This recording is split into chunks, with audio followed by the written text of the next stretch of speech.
Hello everyone, welcome to Maths class 8th standard part 1. Let us start the new lesson Understanding Quadrilaterals. ಈ chapter ಅಲ್ಲಿ first concept ಬಂದು plane curve ಅಂತ. ಈಗ plane surface ಅಂದ್ರೆ ಒಂದು flat surface like paper. ಈ paper ಏನಿದೆ ಇದನ್ನ ನಾವು ಪ್ಲೇನ್ ಸರ್ಫೇಸ್ ಅಂತ ಕರಿತೀವಿ. ಪ್ಲೇನ್ ಕರ್ವ್ ಅಂದ್ರೆ joining the number of points without lifting the pencil or pen. ಒಂದು ಪೆನ್ ಅಥವಾ ಪೆನ್ಸಿಲ್ ಅನ್ನ ಇಟ್ಕೊಂಡು ನೀವು ಯಾವ್ದಾದ್ರೂ ಒಂದು ಡಿಸೈನ್ ಅನ್ನ ಬರೀರಿ, ಓಕೆನಾ. ಈ ತರ ಬರೀರಿ, ಇಲ್ಲ ಅಂತಂದ್ರೆ ಅಮೀಬಾ ಶೇಪ್ ಅಲ್ಲಿ ಬರೀರಿ, ಓಕೆನಾ. ಈ ತರ ಒಂದು ಪೆನ್ ಅನ್ನ ನೀವು ಅಲ್ಲಿಟ್ರೆ ಅದು ಪೆನ್ ಅನ್ನ ಎತ್ತದಿಲ್ದಂಗೆ ಈ ತರ ಜಾಯಿನ್ ಮಾಡೋದು. ಓಕೆ, ಸ್ಟಾರ್ ಶೇಪ್ ಆಗಿರ್ಬೋದು. ಇದನ್ನೆಲ್ಲ ನಾವೇನಂತೀವಿ, ಕರ್ವ್ ಅಂತ ಕರಿತೀವಿ, ಪ್ಲೇನ್ ಕರ್ವ್ ಅಂತ. ಈ ಪ್ಲೇನ್ ಕರ್ವ್ ಅಲ್ಲಿ 2 ಟೈಪ್ಸ್ ಆಫ್ ಕರ್ವ್ ಇದೆ. So first one open curve, second one closed curve. ಈ ನೇಮೇ ಹೇಳ್ದಂಗೆ ಓಪನ್ ಕರ್ವ್ ಅಂದ್ರೆ ಈ ರೀತಿ ಇಲ್ಲಿ ಗ್ಯಾಪ್ ಇದೆಯಲ್ಲ, ಇಲ್ಲಿ ಎಲ್ಲೆಲ್ಲಿ ಎಂಡ್ ಪಾಯಿಂಟ್ ಮತ್ತೆ ಸ್ಟಾರ್ಟಿಂಗ್ ಪಾಯಿಂಟ್ ಒಂದೇ ಆಗಿರಲ್ಲ ನೋಡಿ. ಇಲ್ಲಿಂದ ಸ್ಟಾರ್ಟ್ ಆಗಿರೋದು ಇಲ್ಲಿ ಎಂಡ್ ಆಗಿದೆ, ಇಲ್ಲಿಂದ ಸ್ಟಾರ್ಟ್ ಆಗಿರೋದು ಇಲ್ಲಿ ಎಂಡ್ ಆಗಿದೆ. ಇವೆರಡು ಏನು, ಓಪನ್ ಕರ್ವ್. ಇದು ಕೂಡ ಓಪನ್ ಕರ್ವ್. ಕ್ಲೋಸ್ಡ್ ಅಂದ್ರೆ ಎಲ್ಲಿಂದ ಸ್ಟಾರ್ಟ್ ಆಗಿರುತ್ತೋ ಅದೇ ಪಾಯಿಂಟ್ ಗೆ ಬಂದು ಎಂಡ್ ಆಗಿರುತ್ತೆ. ಅಂದ್ರೆ ಸ್ಟಾರ್ಟಿಂಗ್ ಪಾಯಿಂಟ್ ಎಂಡಿಂಗ್ ಪಾಯಿಂಟ್ ಎರಡೂ ಒಂದೇ ಆಗಿರೋದ್ರಿಂದ ಇದನ್ನ ಕ್ಲೋಸ್ಡ್ ಕರ್ವ್ ಅಂತ ಕರಿತೀವಿ. ಇದು ಕೂಡ ಕ್ಲೋಸ್ಡ್ ಕರ್ವ್. ಈ ಸ್ಟಾರ್ ಕೂಡ ಕ್ಲೋಸ್ಡ್ ಕರ್ವ್.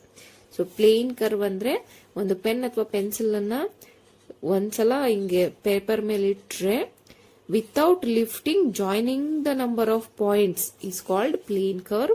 ಅದರಲ್ಲಿ 2 types, open curve and closed curve. Next concept ಬಂದು ಪಾಲಿಗನ್ಸ್. ಪಾಲಿಗನ್ಸ್ ಅಂದ್ರೆ ಏನಂದ್ರೆ simple closed curve which are made up of only line segments. ನೋಡಿ, ಈ ತರ ಎಲ್ಲ ಕರ್ವ್ ಇದ್ರೆ ಇದನ್ನ ಕರ್ವ್ ಅಂತ ಕರಿತೀವಿ. ಲೈನ್ ಸೆಗ್ಮೆಂಟ್ ಅಂದ್ರೆ ಏನ್ ಹೇಳ್ರಿ, ಈ ತರ ಸ್ಟ್ರೈಟ್ ಲೈನ್ಸ್ ಇರಬೇಕು, ಇದನ್ನ ಲೈನ್ ಸೆಗ್ಮೆಂಟ್ ಅಂತ ಕರಿತೀವಿ.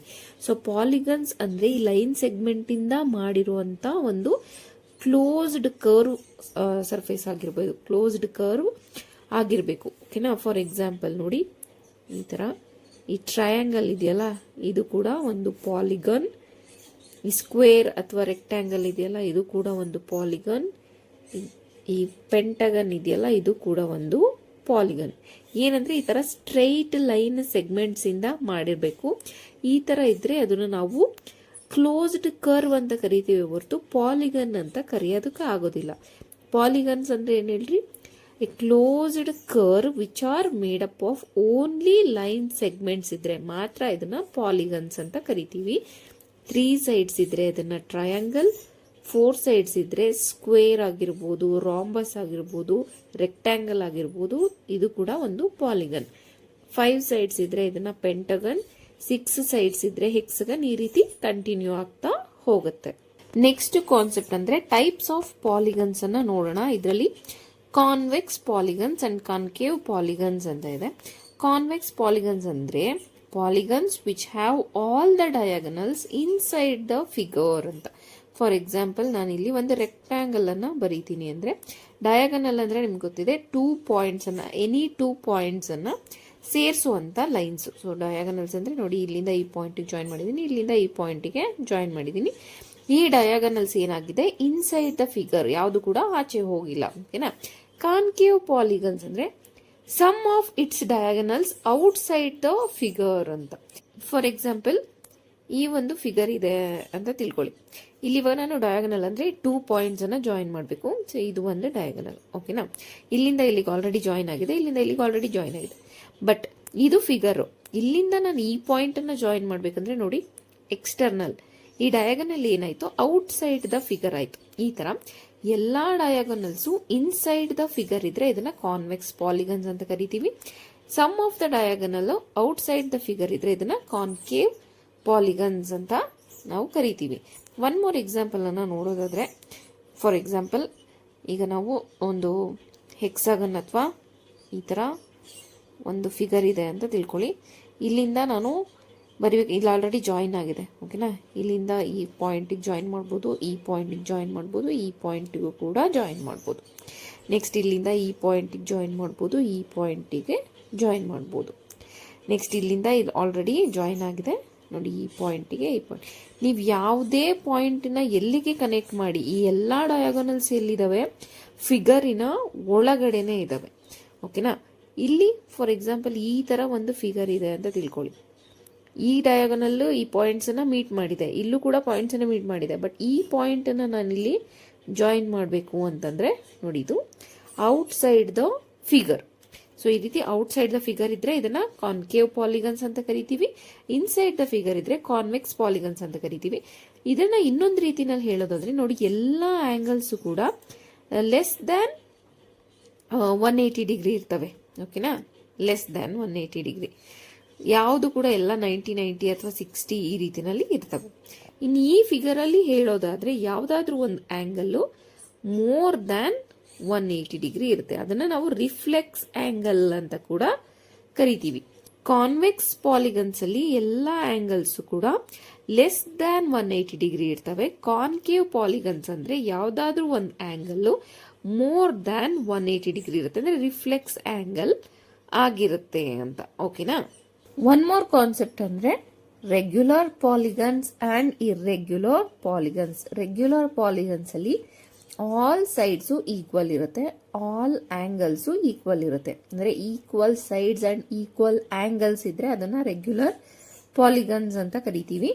ಇನ್ನು ಇರ್ರೆಗ್ಯುಲರ್ ಅಂದ್ರೆ ಸೈಡ್ಸು ಆಂಗಲ್ಸು ಈಕ್ವಲ್ ಇರಲ್ಲ, ಇವನ್ನ ಇರ್ರೆಗ್ಯುಲರ್ ಪಾಲಿಗನ್ಸ್ ಅಂತ ಕರಿತೀವಿ. For example, all sides equal ಅಂತಂದ್ರೆ ಒಂದು ಟ್ರಯಾಂಗಲ್ ಅಲ್ಲಿ ಎಲ್ಲಾ ಸೈಡು ಈಕ್ವಲ್ ಇದ್ರೆ ಎಲ್ಲಾ ಆಂಗಲ್ಸ್ ಕೂಡ ಈಕ್ವಲ್ ಇರುತ್ತೆ. ಸೊ ಈ ಒಂದು ಟ್ರಯಾಂಗಲ್ ಅನ್ನ ಏನಂತ ಕರಿತೀವಿ ನಾವು? ಈಕ್ವಿಲ್ಯಾಟ್ರಲ್ ಟ್ರಯಾಂಗಲ್ ಅಂತ ಕರಿತೀವಿ. ಓಕೆನಾ, ಈಕ್ವಿಲ್ಯಾಟ್ರಲ್ ಟ್ರಯಾಂಗಲ್. ಇದರಲ್ಲಿ ಎಲ್ಲಾ ಸೈಡ್ಸು ಈಕ್ವಲ್ ಇರುತ್ತೆ, ಎಲ್ಲಾ ಆಂಗಲ್ಸು 60 ಡಿಗ್ರಿ ಇರ್ತವೆ. ಸೊ ಅದೇ ರೀತಿನಲ್ಲಿ ಇರ್ರೆಗ್ಯುಲರ್ ಟ್ರಯಾಂಗಲ್ ಅಂತಂದ್ರೆ ಯಾವ್ದಾದ್ರೂ ಒಂದು ಸೈಡು ದೊಡ್ಡದಿದ್ರೇನು ಆಂಗಲ್ ಏನಾಗುತ್ತೆ, ವೇರಿ ಆಗುತ್ತೆ. ಸೊ ಇದನ್ನ ಇರ್ರೆಗ್ಯುಲರ್ ಪಾಲಿಗಾನ್ ಅಂತ ಕರಿಬಹುದು. ಇನ್ನು ಸ್ಕ್ವೇರ್. ಓಕೆನಾ, ಎಕ್ಸಾಂಪಲ್ ಸ್ಕ್ವೇರ್ ಅಲ್ಲೂ ಕೂಡ ಆಲ್ ಸೈಡ್ಸು ಈಕ್ವಲ್ ಇರುತ್ತೆ, ಎಲ್ಲ ಆಂಗಲ್ಸ್ ಎಷ್ಟಿರ್ತವೆ, 90 ಡಿಗ್ರಿ ಇರ್ತವೆ. ಅದೇ ರೀತಿನಲ್ಲಿ ರೆಕ್ಟ್ಯಾಂಗಲ್. ಈ ರೆಕ್ಟ್ಯಾಂಗಲ್ ಅಲ್ಲಿ ಎಲ್ಲ ಆಂಗಲ್ಸ್ ಕೂಡ 90 ಡಿಗ್ರಿನೇ ಇರ್ತವೆ. ರೆಕ್ಟ್ಯಾಂಗಲ್ ಅಲ್ಲಿ ಎಲ್ಲಾ ಸೈಡ್ಸು ಈಕ್ವಲ್ ಇರಲ್ಲ, ಆಂಗಲ್ಸ್ ಮಾತ್ರ ಈಕ್ವಲ್ ಇರುತ್ತೆ 90 degree. But sides opposite sides equal ಇರುತ್ತೆ. ಹಾಗಾಗಿ ಇದನ್ನ ಇರ್ರೆಗ್ಯುಲರ್ ಪಾಲಿಗನ್ ಅಂತ ನಾವು ಕನ್ಸಿಡರ್ ಮಾಡಬಹುದು. ಸೊ ರೆಗ್ಯುಲರ್ ಅಂದ್ರೆ all sides all angles are equal. Irregular ಅಂದ್ರೆ not equal sides are angles, ಯಾವ್ದಾದ್ರು ಸೈಡ್ಸ್ ಮತ್ತೆ ಆಂಗಲ್ಸ್ ಈಕ್ವಲ್ ಇಲ್ದಲೇ ಇರೋದನ್ನ ಇರ್ರೆಗ್ಯುಲರ್ ಪಾಲಿಗನ್ಸ್ ಅಂತ ಕರಿತೀವಿ. Let's solve exercise 3.1. So exercise 3.1 first question. Given here are some figures. ನೋಡಿ, ಈ ರೀತಿನಲ್ಲಿ ಒಂದಷ್ಟು ಫಿಗರ್ಸ್ ಅನ್ನ ಕೊಟ್ಟಿದ್ದಾರೆ. ಓಕೆನಾ, ಸೊ ಕ್ವೆಶನ್ ಏನಪ್ಪಾ ಅಂದ್ರೆ classify each of them on the basis of the following. ಈ ಕೊಟ್ಟಿರುವಂತ ಫಿಗರ್ಸ್ ಎಲ್ಲದನ್ನು ನಾವು ಕ್ಲಾಸಿಫೈ ಮಾಡಬೇಕು. ಫಸ್ಟ್ ಒನ್ ಏನಿದೆ, ಸಿಂಪಲ್ ಕರ್ವ್. ಸೊ ಕೊಟ್ಟಿರುವಂತ ಫಿಗರ್ಸ್ ಅಲ್ಲಿ ಎಲ್ಲಾವುದು ಕರ್ವ್ಸ್ ಏನೆ, ಬಟ್ ಯಾವ್ದನ್ನ ನಾವು ಪೆನ್ಸಿಲ್ನ ಎತ್ತದಿಲ್ದಂಗೆ ಬರ್ದಿದೀವಿ ಅವನ್ನ ಸಿಂಪಲ್ ಕರ್ವ್ಸ್ ಅಂತ ಕರಿತೀವಿ. ನೋಡಿ, ಇದು ಒಂದು ಸಿಂಪಲ್ ಕರ್ವ್, ಇದು ಕೂಡ ಸಿಂಪಲ್ ಕರ್ವ್, ಇದು ಕೂಡ ಸಿಂಪಲ್ ಕರ್ವ್ ಸರ್ಕಲ್. ಬಟ್ ಇದನ್ನ ನಾವು ಸಿಂಪಲ್ ಕರ್ವ್ ಅಂತ ಕರೆಯೋಕ್ಕಾಗಲ್ಲ. ಯಾಕೆ ಅಂತಂದ್ರೆ ನೋಡಿ, ಇಲ್ಲಿ ಈ ತರ ಕಟ್ ಆಗಿದ್ರೆ, ಯಾವ್ದಾದ್ರೂ ಎರಡು ಲೈನು ಇಂಟರ್ಸೆಕ್ಟ್ ಆಗಿದ್ರೆ ಇದನ್ನ ನಾವು ಸಿಂಪಲ್ ಕರ್ವ್ ಅಂತ ಕರೆಯೋದಕ್ಕೆ ಆಗೋದಿಲ್ಲ. ಓಕೆನಾ, ನೆಕ್ಸ್ಟ್ ಇದು ಕೂಡ ಸಿಂಪಲ್ ಕರ್ವ್, ಇದು ಕೂಡ. ಇನ್ನು ಇಲ್ಲಿ ನೋಡಿ, ಇಲ್ಲಿ ಸರ್ಕಲ್ ಆದ್ಮೇಲೆ ನಾವು ಪೆನ್ಸಿಲ್ನ ಲಿಫ್ಟ್ ಮಾಡ್ಬೇಕು, ಯಾಕೆಂದ್ರೆ ಇಲ್ಲೊಂದು ಲೈನ್ ಇದೆ. ಸೊ ಇಲ್ಲಿ 8th ಫಿಗರ್ ಏನಿದೆ ಇದು ಸಿಂಪಲ್ ಕರ್ವ್ಗೆ ಬರೋದಿಲ್ಲ. ಓಕೆನಾ, ಸೊ ಯಾವ್ಯಾವ ಫಿಗರ್ ಅಂತ ಬರೆದು ಬಿಡೋಣ. ಇಲ್ಲಿ 1 2, ಇಲ್ಲಿ ಥರ್ಡ್ ಒನ್ ಯಾಕೆ ಬಂದಿಲ್ಲ ಅಂದ್ರೆ ನೋಡಿ, ಒಂದು ಸರ್ಕಲ್ ಆದ್ಮೇಲೆ ಇನ್ನೊಂದು ಸರ್ಕಲ್ ಅನ್ನ ಬರೆಯೋದಕ್ಕೆ ನಾವು ಪೆನ್ಸಿಲ್ ಅನ್ನ ಲಿಫ್ಟ್ ಮಾಡಲೇಬೇಕಾಗುತ್ತೆ. ಹಾಗಾಗಿ ಥರ್ಡ್ ಒನ್ ಇಲ್ಲ, ಫೋರ್ತ್ ಒನ್ ಇಲ್ಲ. ಇನ್ನು 5 6 7.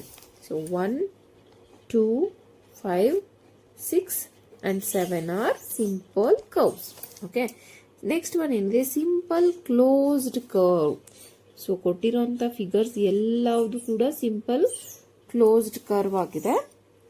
ನೋಡಿ, ಇದನ್ನ ಸಿಂಪಲ್ ಕರ್ವ್ ಅಂತ ನಾವು ಹೇಳೋದಕ್ಕಾಗೋದಿಲ್ಲ. ಇದೊಂದು ಫಿಗರು, ಇದು ಕೂಡ ಸಿಂಪಲ್ ಕರ್ವ್ಗೆ ಬರುತ್ತೆ, ಬಟ್ ನಾವು ಪೆನ್ಸಿಲ್ ಲಿಫ್ಟ್ ಮಾಡಿರೋದ್ರಿಂದ ಥರ್ಡ್ ಒನ್ನ ಮತ್ತೆ ಈ 8th ಒನ್ನ ನಾವೇನು ಮಾಡಬೇಕಾಗುತ್ತೆ, ಬಿಡ್ಬೇಕಾಗುತ್ತೆ. So again first one, second one, 5th one and 6th one, 7th one. Next C polygon ಅಂತ ಹೇಳಿದ್ದಾರೆ. ಸೊ ಪಾಲಿಗನ್ ಅಂದರೆ ಏನಂತ ನಿಮಗೆ ಆಲ್ರೆಡಿ ಗೊತ್ತಿದೆ. ಸೊ ಈ ಫಿಗರಲ್ಲಿ ನೋಡಿ, simple closed curve made with only line segments ಅಂತ. ಫಸ್ಟು ಸೆಕೆಂಡ್ ಮಾತ್ರ ಇದು ಲೈನ್ ಸೆಗ್ಮೆಂಟಲ್ಲೇ ಮಾಡಿದ್ದಾರೆ, ಬಟ್ ಇದು ಈ ರೀತಿ ಇರೋದ್ರಿಂದ ನಾವು ಸಿಂಪಲ್ ಕರ್ವ್ ಅಂತ ನಾವು ತಗೊಳ್ಳೋದಕ್ಕಾಗೋದಿಲ್ಲ. ಸೊ ಫಸ್ಟ್ ಆ್ಯಂಡ್ ಸೆಕೆಂಡ್ ಅಂತ ಇಲ್ಲಿ ಬರಿಬೇಕು, ಫಸ್ಟ್ ಆ್ಯಂಡ್ ಸೆಕೆಂಡ್ ಅಂತ. ಓಕೆನಾ. ನೆಕ್ಸ್ಟ್ ಒನ್ ಏನು ಕೇಳಿದ್ದಾರೆ, ಕಾನ್ವೆಕ್ಸ್ ಪಾಲಿಗನ್. ಕಾನ್ವೆಕ್ಸ್ ಪಾಲಿಗನ್ ಅಂದರೆ ಇಲ್ಲಿ ಎಲ್ಲ ಆ್ಯಂಗಲ್ಸು ಕೂಡ ಏನಾಗಿದೆ, ಲೆಸ್ ದ್ಯಾನ್ 180 ಡಿಗ್ರಿ ಇದೆ. ಹಾಗೆ ಡಯಾಗೋನಲ್ಸು ಕೂಡ ನೀವು ಡ್ರಾ ಮಾಡಿದ್ರೆ ಇನ್ಸೈಡ್ ದ ಫಿಗರೇ ಬರೋದ್ರಿಂದ ಈ ಒಂದು ಕೈಟ್ ಶೇಪ್ ಏನಿದೆ ಇದನ್ನು ಕಾನ್ವೆಕ್ಸ್ ಪಾಲಿಗನ್ ಅಂತ ಇಲ್ಲಿ ಫಿಗರ್ ನಂಬರ್ 2. ಓಕೆನಾ. ನೆಕ್ಸ್ಟ್ ಒನ್ ಏನು ಕೇಳಿದ್ದಾರೆ, ಕಾನ್ಕೇವ್ ಪಾಲಿಗನ್. ಸೊ ಇದು ಕಾನ್ವೆಕ್ಸ್ ಆದರೆ ಕಾನ್ಕೇವ್ ಯಾವುದು ನೋಡಿ, ಇಲ್ಲಿ ರಿಫ್ಲೆಕ್ಸ್ ಆ್ಯಂಗಲ್ ಇದೆಯಲ್ಲ, ಇದು ಮೋರ್ ದ್ಯಾನ್ 180 ಡಿಗ್ರಿ. ಹಾಗೆ ಡಯಾಗೋನಲ್ ಅಂದರೆ ನೋಡಿ, ಇದನ್ನು ಜಾಯಿನ್ ಮಾಡಬೇಕಂದ್ರೆ external out of the figure ಇದು ಬರೋದ್ರಿಂದ ನಂಬರ್ 1 ಫಿಗರ್ ಏನಿದೆ ಇದನ್ನು ನಾವು ಕಾನ್ಕೇವ್ ಪಾಲಿಗನ್ ಅಂತ ಬರಿಬಹುದು ಇಲ್ಲಿ. So figure number 1. ಓಕೆನಾ. Second question, what is A regular polygon ಅಂತ ಕೇಳಿದ್ದಾರೆ. ಇದಕ್ಕೆ ಡೆಫಿನಿಷನ್ ಅನ್ನು ಬರೀಬೇಕು ನೀವು. A polygon having all sides of equal length and all angles are equal is known as A regular polygon. ಎಲ್ಲ ಸೈಡ್ಸು ಈಕ್ವಲ್ ಇರುತ್ತೆ, ಎಲ್ಲ ಆಂಗಲ್ಸು ಈಕ್ವಲ್ ಇದ್ರೆ ಅದನ್ನು ನಾವು ರೆಗ್ಯುಲರ್ ಪಾಲಿಗನ್ ಅಂತ ಕರಿತೀವಿ. State the name of A regular polygon of 3 sides. 3 sides ಇದ್ರೆ ಅದನ್ನು ನಾವೇನಂತ ಕರಿತೀವಿ, ಟ್ರಯಾಂಗಲ್ ಅಂತ ಕರಿತೀವಿ. ಓಕೆನಾ. 4 ಸೈಡ್ಸ್ ಇದ್ರೆ ಅದನ್ನ ಏನಂತ ಕರಿತೀವಿ, ಕ್ವಾಡ್ರಿಲ್ಯಾಟ್ರಲ್ ಅಂತ ಕರಿತೀವಿ, ಕ್ವಾಡ್ರಿಲ್ಯಾಟರಲ್. ಓಕೆ. 6 ಸೈಡ್ಸ್ ಇದ್ರೆ ಇದನ್ನು ನಾವು ಹೆಕ್ಸಗನ್ ಅಂತ ಕರಿತೀವಿ. So based on the side names ನಾವು ಡಿಸೈಡ್ ಮಾಡ್ತೀವಿ. 3 ಸೈಡ್ಸ್ ಇದ್ರೆ ಟ್ರಯಾಂಗಲ್, 4 ಸೈಡ್ಸ್ ಇದ್ರೆ quadrilateral, 6 sides idre hexagon. This is all about exercise 3.1. See you in the next class. Thank you. For more videos, subscribe to my channel.